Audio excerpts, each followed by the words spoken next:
وأصحابه أجمعين أما بعد. Pertama-tama yang kita muliakan guru kita Al-Habib Abdurrahman bin Jamil As-Sakaf. Kita doakan semoga Allah Subhanahu wa taala selalu memberikan kesehatan dan keafiatan kepada beliau, dan Allah mudahkan segala urusan-urusan beliau. Terlebih lagi Allah istiqomahkan beliau untuk mengajarkan kepada kita ilmu-ilmu daripada baginda Nabi sallallahu alaihi wasallam. Kepada para habaib, para asatid, para imam, dan seluruh para jamaah sekalian yang dirahmati Allah Subhanahu wa taala.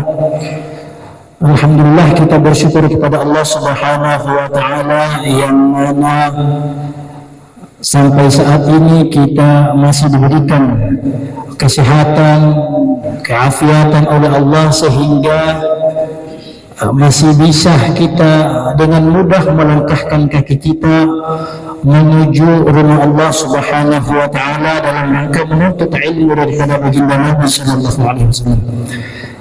Sebenarnya berdirinya saya di sini bukan untuk menyampaikan ilmu atau apa. Berdirinya saya di sini sebagai bentuk kepatuhan kepada seorang murid kepada guru, karena ini perintah mau tidak mau. Kita sebagai murid melaksanakan apa yang telah diperintahkan oleh guru. Nabi Shallallahu Alaihi Wasallam pernah menyebutkan di dalam hadis yang mana ini hadis sangat populer, dan bahkan kita mungkin yang hadir di masjid ini mungkin hafal ini hadis. Nabi Shallallahu Alaihi Wasallam bersabda, "Innamal a'malu binniyat wa innamal likulli imri'in ma nawa." Segala sesuatu itu tergantung dengan niat. Kita akan mendapatkan apa yang kita inginkan tergantung dengan niat kita. Olehnya itu ketika datang ke masjid ini perlu dengan niat. Apalagi berada di dalam masjid Al-Amin. Kita sering diajarkan oleh guru-guru ketika datang ke masjid, masuk ke dalam masjid, terbiasakan membaca niat. Biasanya itu niatnya nawaitul i'tikaf fi hadzal masjid ma dumtu fihi. Kita berniat selama kita berada di dalam masjid ini, sehingga ketika kita berada di dalam masjid ini, semua aktivitas kita di dalam masjid ini dihitung ibadah di sisi Allah Subhanahu wa taala. Hadirin yang berbahagia, ini niat ini merupakan sesuatu yang sangat penting, bahkan memberikan pengaruh. Apakah itu pengaruhnya berupa kebaikan maupun keburukan?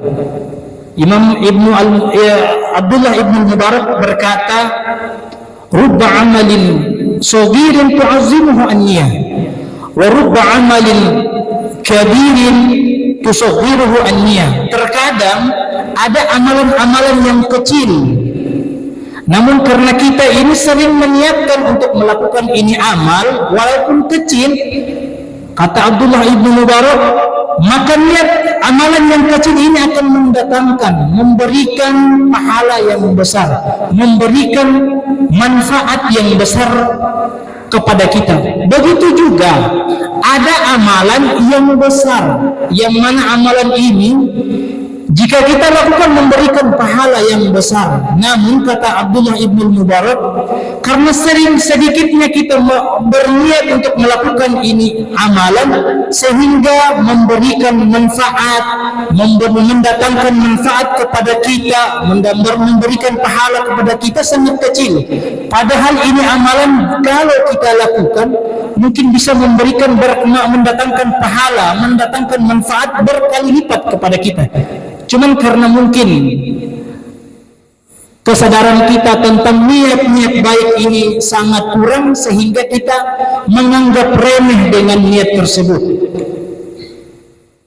Apalagi ini 1-2 bulan, mungkin seminggu atau 2 minggu, mungkin 2 pekan ke depan ini, jamaah sekalian, mungkin kita akan memasuki bulan Ramadan. Olehnya itu kita perbanyak niat kita. Ya Allah, berikan saya kesehatan.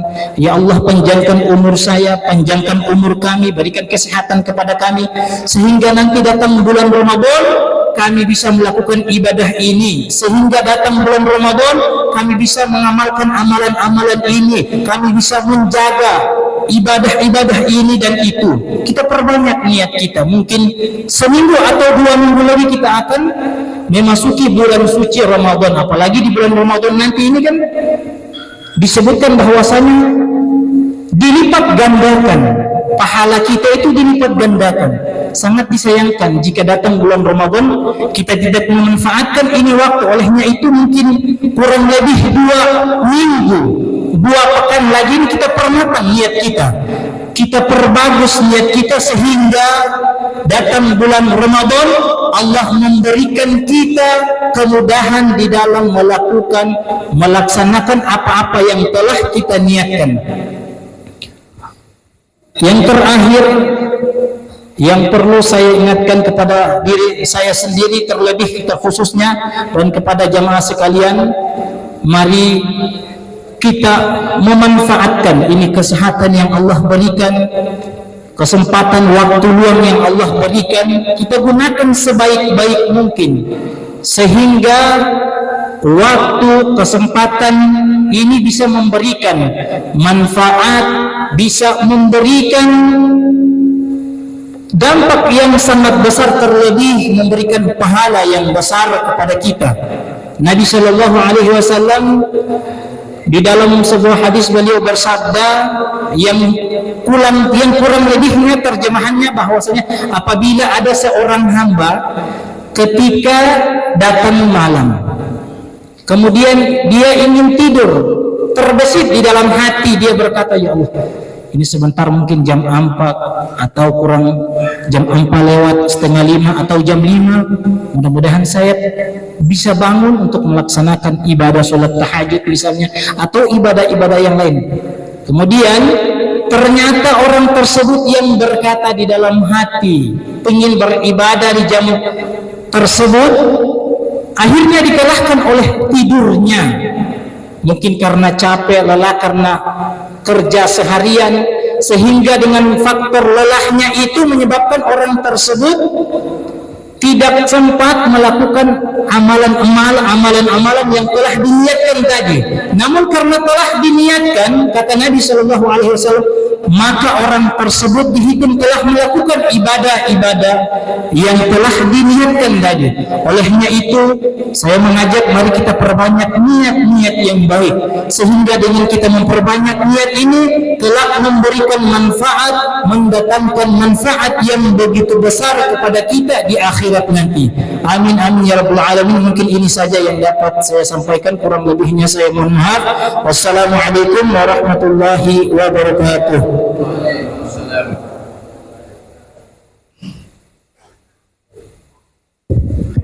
Terima kasih kepada Ustaz Sukri.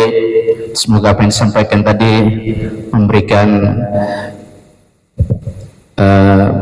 pencerahan kepada kita mengenai bagaimana kita mempersiapkan diri kita untuk menghadapi atau menyambut bulan suci Ramadan. Baik, yang berikut kita sama-sama ikuti ceramah singkat yang akan disampaikan oleh Ustaz Syafiq Al-Ammari LC. Pada Ustaz, tafadhal mastura.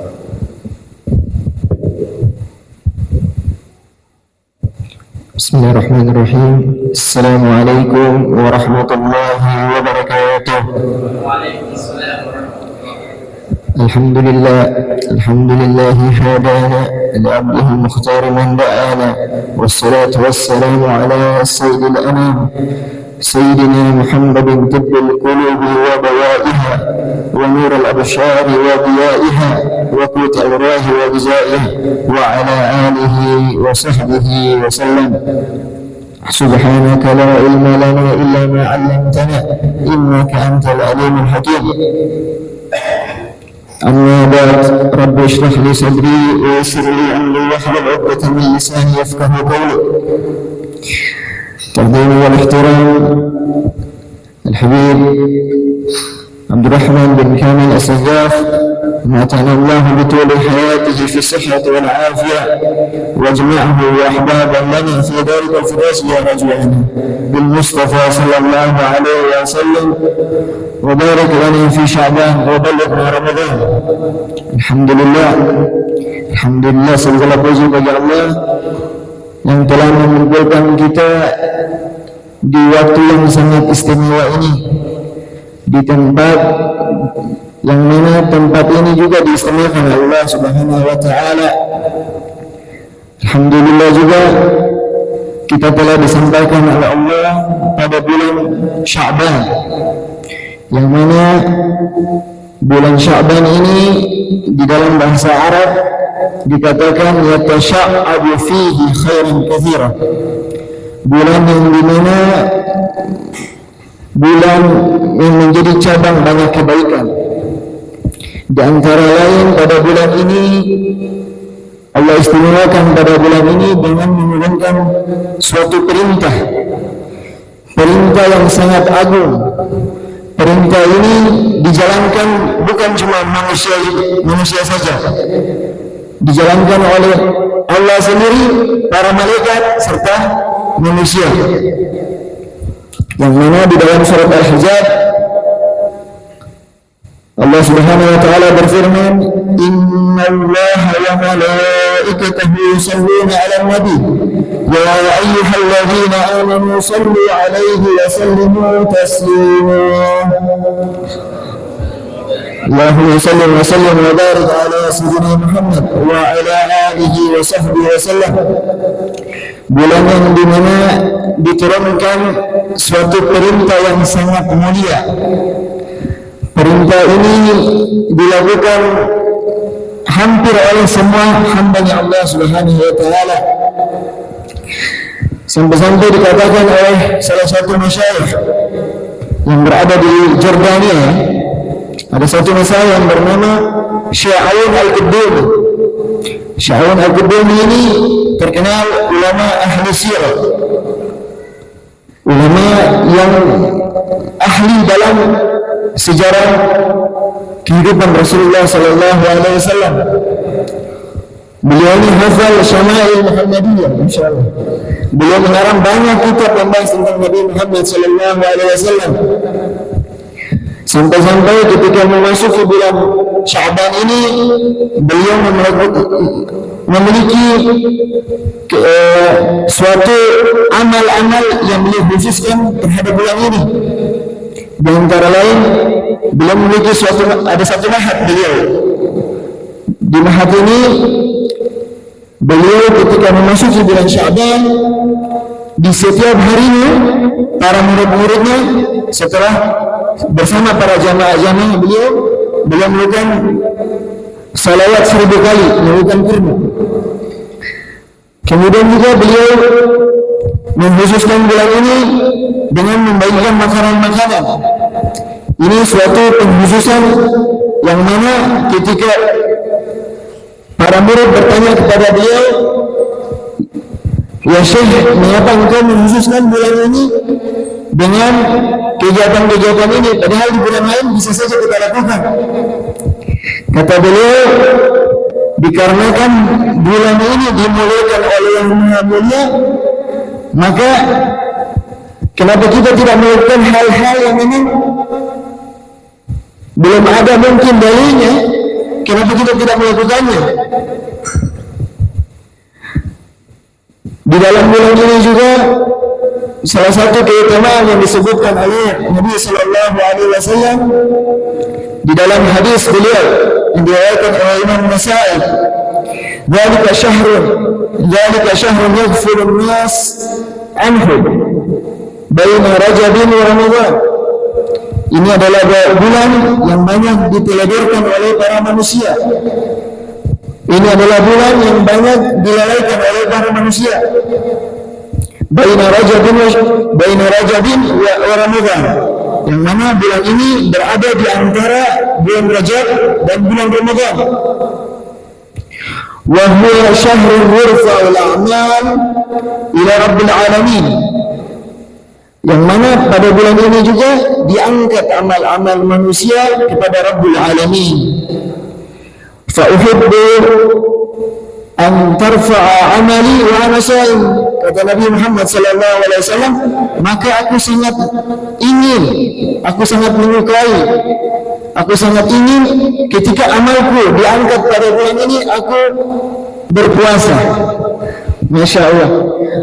Ini adalah salah satu keutamaan yang mana Nabi isyaratkan. Para ulama-ulama juga mengisyaratkan di antara amal-amal yang bisa kita lakukan pada bulan Sya'ban ini. Al-Habib Abu Bakar bin Hasan Al-Atas teringat pada tahun lalu pada bulan ini beliau menyumbangkan sebanyak 200 paket makanan kepada anak yatim Palestina yang berada di Jordania. Beliau juga menyumbangkan sekitar 50 paket sembako kepada para duafa, para yatim piatu yang berada di kamp-kamp pengungsian yang ada di Palestina. Ini salah satu amal-amal yang luar biasa ya, dilakukan pada ulama-ulama zaman sekarang.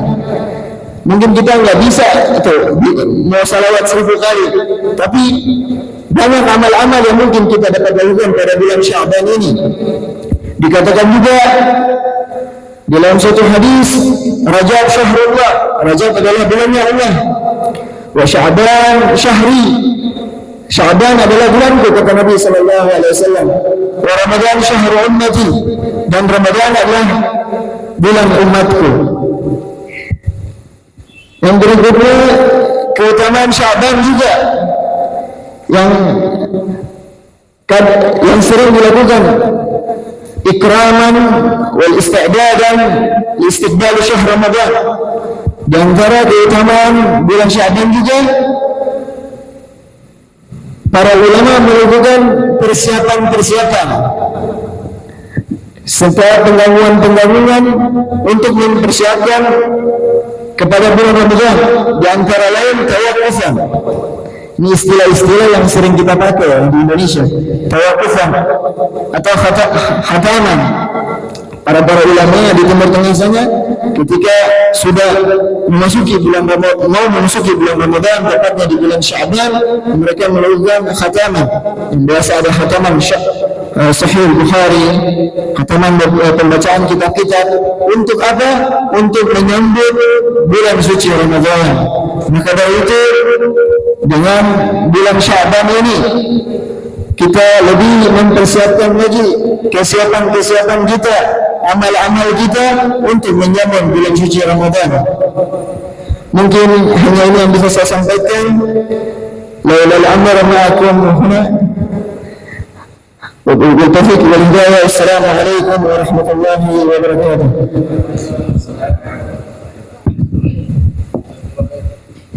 Baik, terima kasih ya Ustaz Sofi Galomari. Sebagaimana disampaikan tadi mengenai keutamaan di bulan Ramadan, yang dapat kami catat di sini bahwa keutamaan di bulan Sya'ban ya. Sehingga kami dapat catat di sini adalah bulan Sya'ban adalah bulan yang penuh keutamaan dan menjadi waktu yang tepat untuk memperbanyak ibadah sebelum memasuki bulan Ramadan. Rasulullah SAW banyak berpuasa di bulan ini karena pada waktu inilah amalan diangkat kepada Allah Subhanahu wa taala. Selain itu, malam nisfu Sya'ban juga memiliki keistimewaan sebagai malam penuh ampunan bagi hambanya yang tidak musyrik dan juga tidak bermusuhan.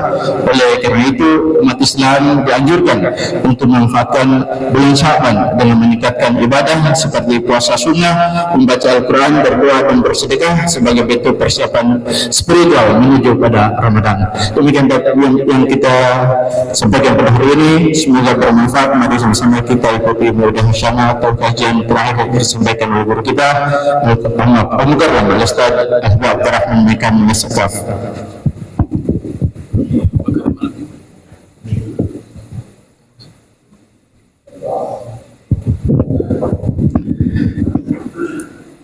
Assalamualaikum warahmatullahi wabarakatuh.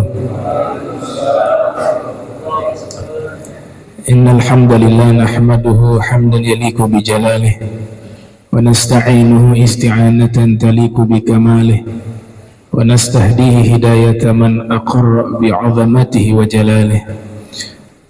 ثم نصلي ونسلم على سيدنا محمد وآله أما بعد سبحانك لا علم لنا إلا ما علمتنا إنك أنت العليم الحكيم ربي اشرح لي صدري ويسر لي أمري واحلل عقدة من لساني يفقهوا قولي وسدد لساني واهدي قلبي بحق سيدنا محمد صلى الله عليه وآله وبارك وسلم walhamdulillahi rabbil alamin.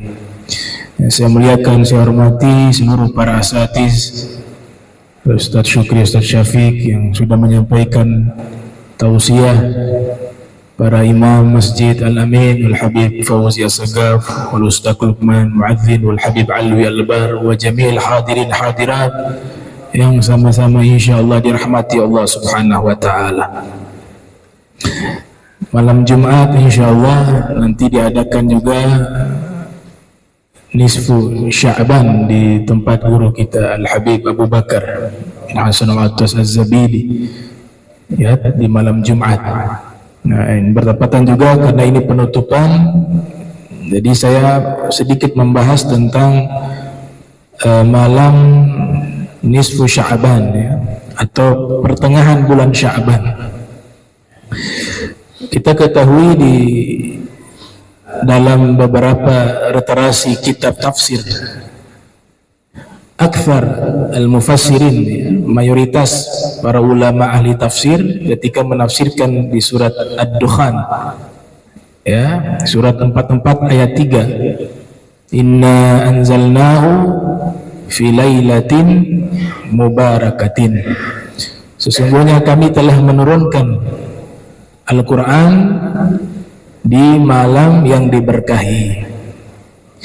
Tidak berupa konsensus atau kesepakatan seluruh para ulama, ada terjadi khilaf tentang penafsiran ayat ini, tapi mayoritas menyatakan dari kalangan ahli tafsir bahwa yang dimaksud di ayat ini malam yang diberkahi itu adalah malam nisfu Sya'ban, fi lailatin mubarakatin.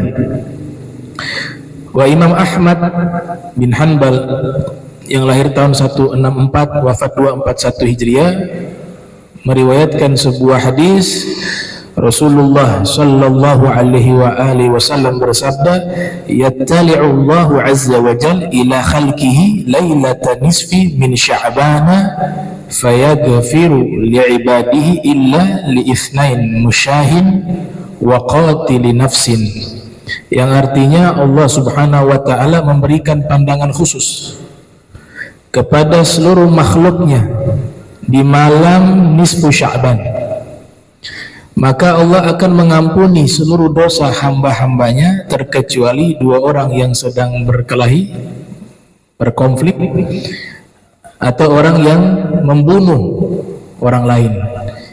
Fir riwayah, ada beberapa riwayat lain juga, mudminil khamr ya, pecandu minuman keras juga tidak mendapatkan anugerah tersebut. Qati rahim, yang memutus silaturahmi, ugugul walidain, durhaka kepada kedua orang tua, mereka ini adalah orang-orang yang tidak mendapatkan anugerah tersebut di malam nisfu Sya'ban. Jadi bisyaklil am, secara umum bahwasanya malam tersebut malam yang istimewa ya. Dan memang kalau kita melihat bahwa waktu malam itu memang lebih utama dari waktu siang. Secara umum ya, peristiwa Al-Isra wal Mi'raj juga terjadi di waktu malam. Allah katakan maqaman mahmuda juga di waktu malam. Salat terbaik, salat sunnah fir riwayah, afdalu sholawati ba'dal maktubati salatul lail, salat malam. Bahkan ada salah satu sufi kabir, Syekh Ismail, itu mengatakan jumi'al khairu kulluhu fil lail ya, wa ma ukidat liwaliyin wilayah illa fil laili, yang artinya Allah himpun seluruh kebaikan ada di waktu malam, dan tidaklah dilantik seorang wali menjadi wali kecuali itu di tengah malam. Nah, kata beliau, Jadi istimewa, apalagi malam nisfu Sya'ban. Di sini saya ada membuat satu penelitian khusus terkait masalah sejarah ya. Jadi saya tidak membahas malam nisfu Sya'ban berdasarkan pendekatan fikih ataupun hadis, tapi saya coba uraikan dengan pendekatan historis sejarah. Bahwa ternyata yang perlu kita pahami bahwa dalil itu terbagi ada beberapa macam. Ada dalil yang secara terdata, tertulis di dalam kitab-kitab, ada hadisnya, ada ayatnya, itu dalil ya, berupa Al-Quran dan As-Sunnah. Tapi disepakati juga oleh para fuqaha dan para ulama lainnya bahwa yang namanya al-ijma' dan qiyas juga dalil. Karena itu juga perintah di dalam Al-Quran maupun di dalam hadis Rasulullah sallallahu alaihi wasallam. Dan kita harus memahami bahwa umat Islam yang saat ini hidup masanya cukup jauh dengan masa Rasulullah Muhammad sallallahu alaihi wasallam.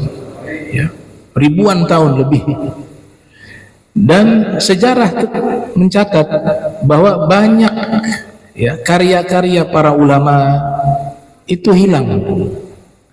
Banyak karya-karya ulama itu dimusnahkan, terutama di masa invasi bangsa Mongol kepada Daulah Abbasiyah yang ada di Baghdad ya, yang dicatat oleh Imam As-Suyuti sebagai tragedi berdarah, di mana umat Islam pun terbunuh kurang lebih 2 juta orang pada waktu itu, hanya dalam waktu 40 hari 40 malam. Kalau Palestina ya saat ini dengan bagaimana Israel dengan senjata-senjatanya itu, data terakhir puluhan ribu. Antum bisa bayangkan di zaman itu umat Islam 2 juta orang terbunuh hanya dalam waktu 40 hari oleh bangsa Mongol. Dan kitab-kitab peninggalan para ulama Turath al-ilmi itu dibakar, ada yang dibuang di Sungai Efrat dan Dijlah, dan banyak kitab-kitab itu hilang. Karya-karya ulama seperti kitab Imam Ghazali itu kurang lebih para ulama menyatakan ada sekitar 200 sampai 300 kitab, judul kitab ya, 200. Tapi yang sampai kepada kita tidak sampai 100. Imam Kisai juga demikian, dan imam-imam lainnya, dan termasuk kitab-kitab hadis. Banyak juga yang hilang pada waktu itu, dirusak, dibakar. Tapi memang agama ini Allah jaga. Ya, memang ada yang hilang secara tertulis, tapi ada yang tidak bisa hilang. Amalan yang bersambung dari generasi ke generasi secara berjamaah itu terjaga. Hafalan yang mereka hafal dari kalangan para ulama itu pun terjaga, ilmu tersebut lewat jalur tersebut. Nah, yang ingin saya sampaikan bahwasanya ada satu kitab sejarah, judulnya kitab Akhbar Makkah. Ini artinya informasi tentang kota Makkah. Fi qadimi dahri wa hadithih, di masa lampau dan di masa saat ini. Saat ini maksudnya adalah di masa pengarang kitab. Ya, pengarang kitab ini orang asli Makkah dan tinggal di Makkah, dan suku aslinya suku Quraisy. Sejarawan ya bernama Abu Abdullah Muhammad bin Ishaq bin Al-Abbas Al-Fakihi Al-Kinani. Nah, lahir tahun berapa beliau? 217 Hijriah. Wafat 279 Hijriah atau bertepatan dengan 832 Masehi. Dan wafat 888 Masehi. Muarrikhun Arabiyyun Muslimun min ahli Makkah. Seorang sejarawan berbangsa Arab, beragama Islam, dari penduduk Makkah. Jadi ini kitab sejarah ya, kitab sejarah, bukan kitab fikih, bukan kitab hadis. Dilacak nama beliau atau jalur nasab beliau. Nama asli beliau Muhammad bin Ishaq bin Abbas. min Bani Fakih bin Amrin bin Al-Harith bin Malik bin Kinana bin Khuzaimah bin Mudrikah bin Ilyas bin Mudar bin Nizar bin Ma'ad bin Adnan min qabilati Kinana. Nah, jadi nasabnya itu juga terhubung dengan nasab Nabi dari leluhur Nabi yang bernama Kinana bin Khuzaimah, ya. Rasulullah punya nasab juga bersambung kepada Sayyidina Kinana bin Khuzaimah. Jadi satu jalur nasab ke Sayyidina Adnan, ya, Muhammad ibn Abdullah ibn Abdul Muttalib ibn Hashim ibn Abil Manaf ibn Qusay bin Hakim bin Murrah bin Ka'ab bin Lu'ay bin Ghalib bin Fihr bin Nadar bin Kinana bin Khuzaimah bin Mudrikah bin Ilyas bin Mudar bin Nizar bin Ma'ad bin Adnan, ya. Itu nasab Nabi yang disepakati. Nah, jadi beliau terhubung dari leluhur Nabi bernama Sayyidina Kinana bin Khuzaimah. Ya, jadi berdasarkan pendekatan ilmu genealogi atau ilmu nasab, atau dalam bahasa Arab ilmu ansab. Ya, orang yang pakar di bidang itu disebut nasabah. Ya. Ilmu yang mempelajari asal usul keluarga, sejarah dan warisan budaya suatu bangsa. Nah, jadi ilmu nasab ini sebenarnya bukan hanya khusus untuk bangsa Arab. Dia umum, semua bangsa itu bisa menggunakan ilmu nasab. Tapi memang yang populer itu ilmu ini dinisbatkan kepada bangsa Arab. Alasannya bangsa Arab memang dari sejak dulu sangat perhatian masalah nasab. Tuh. Sehingga identik dengan bangsa Arab. Tapi ini ilmu, cabang ilmu yang sifatnya umum, ya, itu ilmu nasab. Nah, jadi kalau dalam skala yang lebih sempit, beliau ini suku Quraisy, pengarang kitab ini, ya. Dan ada beberapa kitab yang dijadikan rujukan membahas tentang sejarah bangsa Arab. Ada Nihayatul Arab fi Ma'rifatil Ansabil Arab, ya, Nihayatul Arab fi Ma'rifati Ansabil Arab, karya Abul Abbas Al-Qalqalsandi. Begitu juga ada kitab secara khusus hanya membahas nasabnya Rasul Muhammad sallallahu alaihi wasallam beserta biografi leluhur beliau, karangan Al-Habib Umar bin Alwi Al-Kaf, ya, berjudul As-Sarhul Mumarrad wal Fakhrul Mu'abbad li Abai Sayyidina Muhammad. Nah, itu membahas secara khusus nasab baginda Nabi besar Muhammad sallallahu alaihi wasallam. Jadi kita kenal dulu pengarangnya biar informasi yang disampaikan valid, ya. Kita sepakat beliau ini orang Makkah. Karena tadi sudah disampaikan Imam Al-Faqih ini asli orang Makkah. Kelahiran abad 2 Hijriah. Berarti beliau punya masa ini masa-masa tabi'ut tabi'in. Kalau yang beliau informasikan di masa lampau berarti masa sahabat, atau masa tabi'in, atau masa tabi'ut tabi'in. Nah, kitab beliau tentang sejarah tadi, ya, dijelaskan oleh ulama, kapasitas atau kredibilitas keilmuan beliau itu tidak diragukan. Ya, Imam Az-Zahabi dalam kitab Siyaru A'lamin Nubala yang lahir 673 Hijriah wafat 748 Hijriah menyebut sebagai al-imam, seorang imam. Sejarawan lainnya memuji beliau sebagai al-muarrikh, seorang sejarawan yang bisa dipercaya informasi-informasi yang disampaikan oleh beliau. Bahkan beliau itu terdata belajar kepada 200 guru, ya, lebih dari 200 guru beliau menimba ilmu kepada mereka.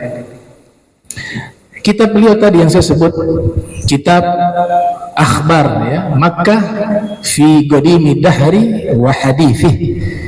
Ada satu bab khusus yang ditulis oleh beliau dengan judul Zikru amali ahli Makkah lailatan nisfi min Sya'bana wajtihadihim fiha li fadliha, yang jika diterjemahkan adalah menjelaskan, ya, amalan penduduk Makkah di malam nisfu Sya'ban dan kesungguhan mereka di malam tersebut untuk mencari kemuliaan malam tersebut.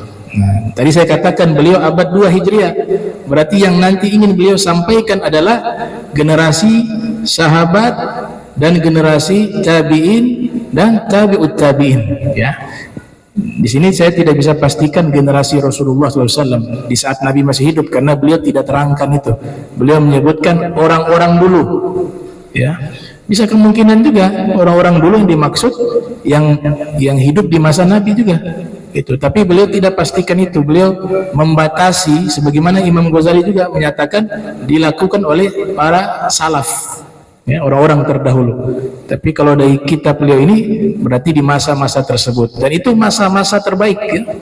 Khairu qarni qarni thumma alladhina yalunahum thumma alladhina yalunahum. Nabi katakan sebaik-baiknya masa-masaku, kemudian generasi berikutnya, kemudian generasi berikutnya. Itu Imam As-Suyuti menyatakan kata qarn ya abad, 100 tahun. Jadi kalau diulang oleh Nabi 3 kali, setelahku dan setelahku, masanya berarti 300 tahun. Dan itu masa terbaik yang nanti disampaikan oleh beliau. Jadi di sini yang perlu digarisbawahi adalah beliau sedang menerangkan dan menyampaikan amalan penduduk Makkah. Saya katakan tadi, dalil hukum dalam Islam itu bukan hanya Al-Quran dan As-Sunnah saja, tapi juga ijma', kesepakatan. Amalan penduduk Madinah itu lebih tinggi dari amalan penduduk Makkah kalau dalam susunan pengambilan hukum. Kenapa? Karena di Madinah itu ya tempat Nabi tinggal. Disitulah tempat terjadinya interaksi hukum. Karena di Makkah itu lebih banyak membahas tentang masalah akidah. Hukum Islam dia berlangsung itu di kota Madinah. Sehingga amalan penduduk Madinah di dalam mazhab Maliki dijadikan sebagai rujukan hukum. Setelah itu Ahlul Makkah.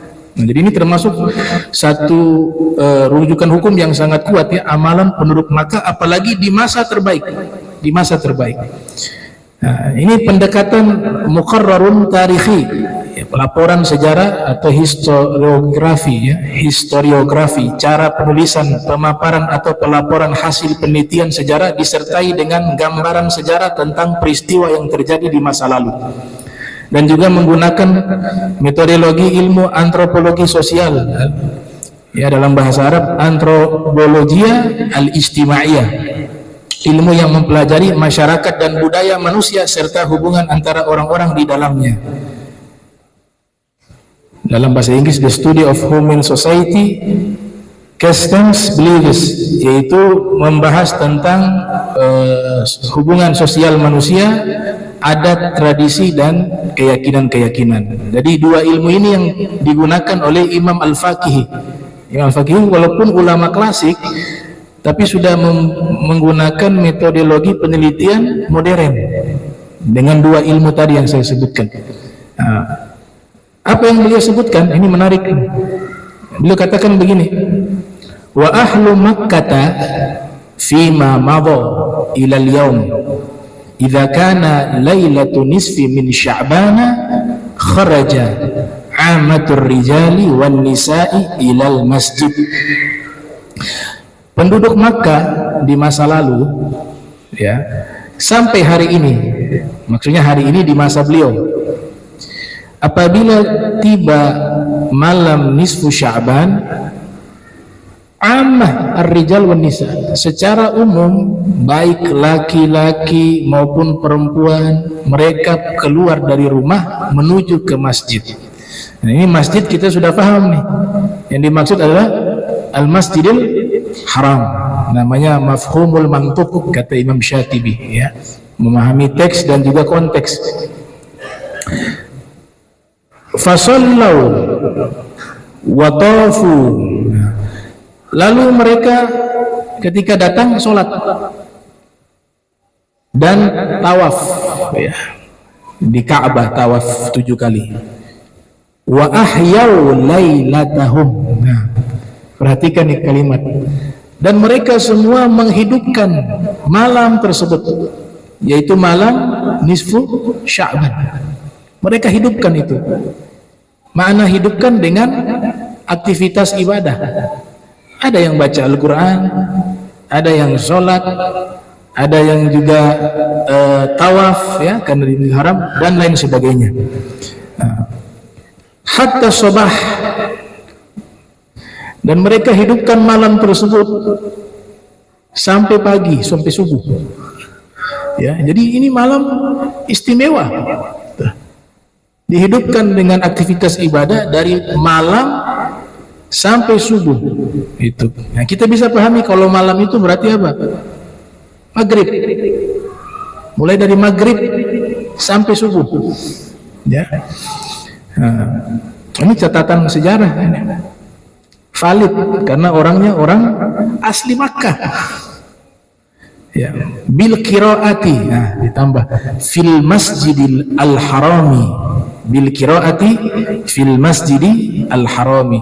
Nah, di antara aktivitas ibadah yang mereka lakukan di masjid, yaitu al masjidil haram, di antaranya membaca Al-Quran di Masjidil Haram, hatta yakhtimu al-Qur'ana kullahu. Dan yang mereka baca Al-Quran itu sampai khatam di malam itu seluruhnya. Nah, jadi berarti membaca Al-Quran di malam itu gak ada larangan ya. Kalau dalam kitab Kanjun Najah wa Surur yang biasa ditradisikan oleh para ulama, membaca surat Yasin ya. Selepas baca surat Yasin membaca doa. Di sini mengatakan membaca Al-Quran sampai khatam. Nah, ini juga kalau kita telusuri hadis sahih tentang amalan ini, ya kita tidak temukan juga. Ya. Tapi amalan ini sudah bisa menjadi hukum karena tidak mungkin penduduk Makkah yang mereka ada di generasi terbaik melakukan satu amalan yang keluar dari jalur ajaran Nabi Muhammad SAW. Tentu itu dilakukan karena mengikuti guru mereka terus sampai kepada Nabi Muhammad SAW, dan tidak ada satupun ulama yang mengingkarinya di masa itu. Namanya ijma' sukuti. Diamnya mereka tanpa mengingkari amalan tersebut itu sudah menjadi kesepakatan. Berarti hal itu tidak salah. Dan ini yang saya katakan, ada yang disebut dalil yang dilakukan secara perbuatan, bukan hanya dengan tulisan atau data tertulis. Karena dalam sejarah banyak juga kitab-kitab yang hilang. Jadi saya juga tidak berani mengatakan ini perbuatan bid'ah. Saya tidak berani. Kenapa?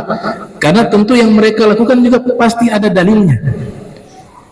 Tapi dalilnya tertulis tidak ada, namun amalan yang mereka melakukan itu juga sudah bisa menjadi dalil bahwa sebenarnya ada hadisnya. Tidak mungkin mereka melakukan itu di luar ajaran Nabi Muhammad sallallahu alaihi wasallam. Nah, lanjut. Nah, mereka membaca ya Al-Quran sampai hatam, wa yusallu ya, wa yusallu, dan mereka sholat. Nah, wa man shalla minhum tilka lailah mi'a rak'ah.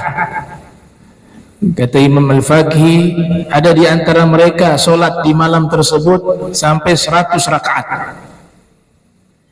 Yagra'u fi kulli rak'atin bilhamdi, ya, yang membaca setiap satu rakaat membaca Al-Fatihah bilhamdi. Ini gak pakai bismillah, langsung alhamd.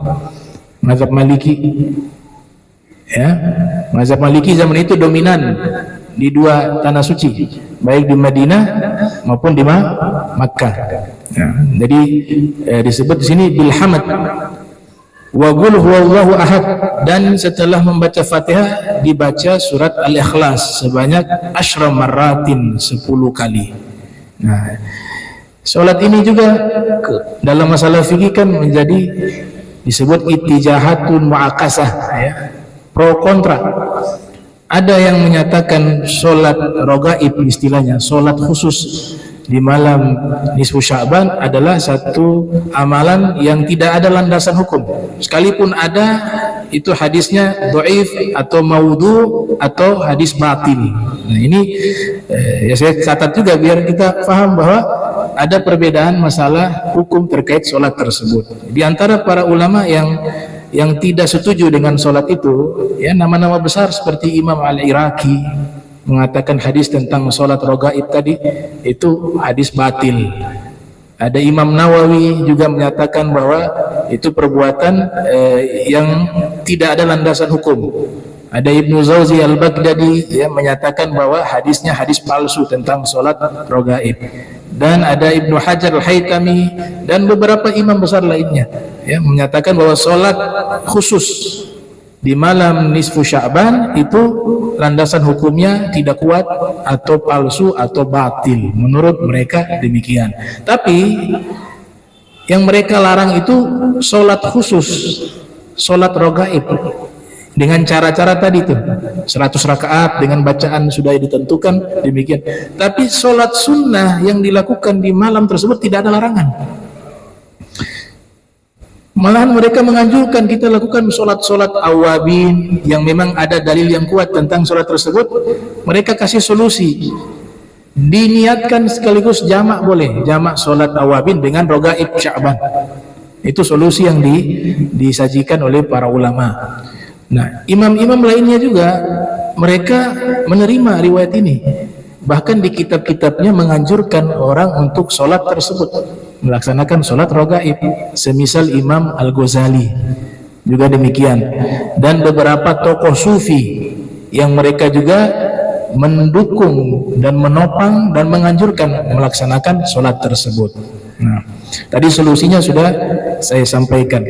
Nah, jadi sholat ini, sholat rogaib ini, kalau di kitab ini, beliau dengan bukti sejarah mengatakan bahwa penduduk Makkah mengerjakan sholat itu. Berarti secara tidak langsung sejarawan Al-Faqih ini juga mendukung pendapat adanya sholat rogaib. Ya, karena beliau mengatakan di sini penduduk Makkah mereka sholat 100 rakaat.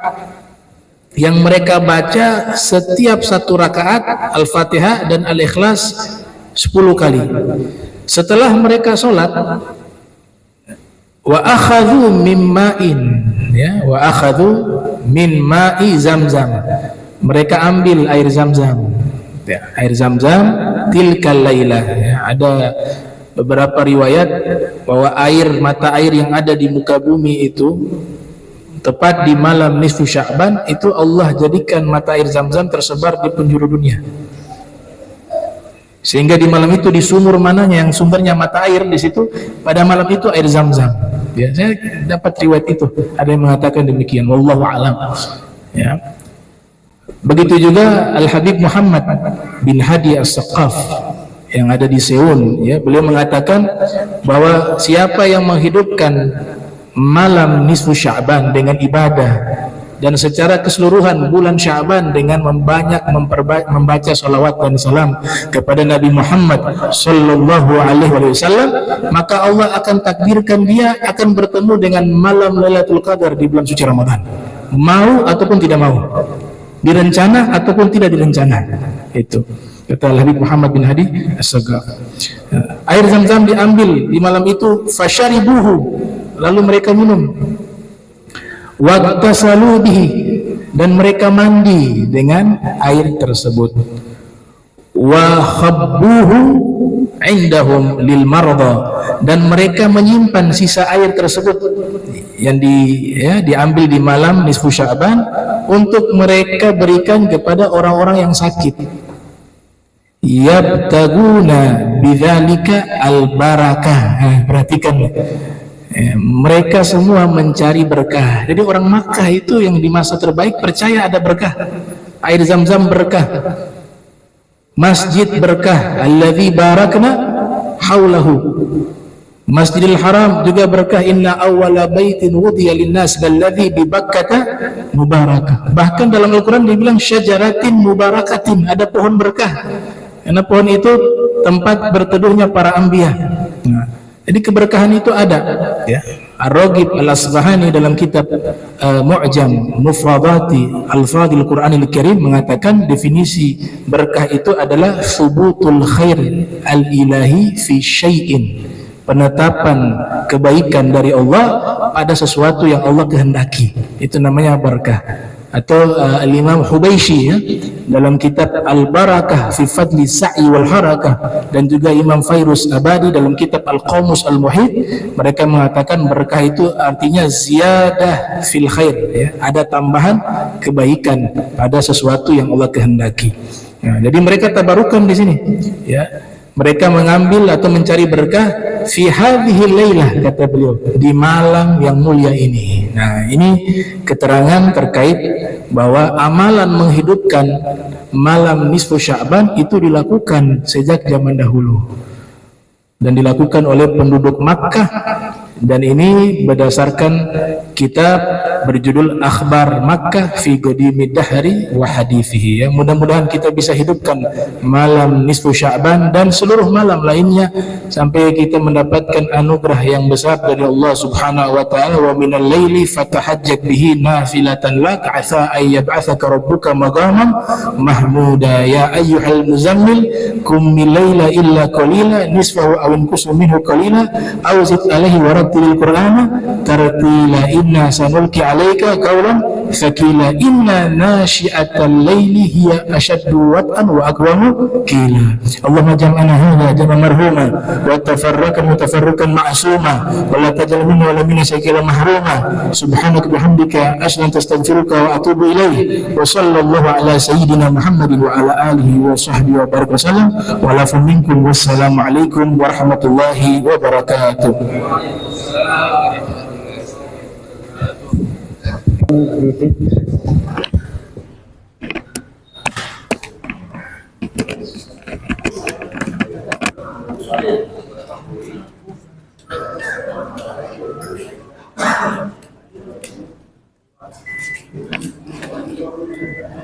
Allah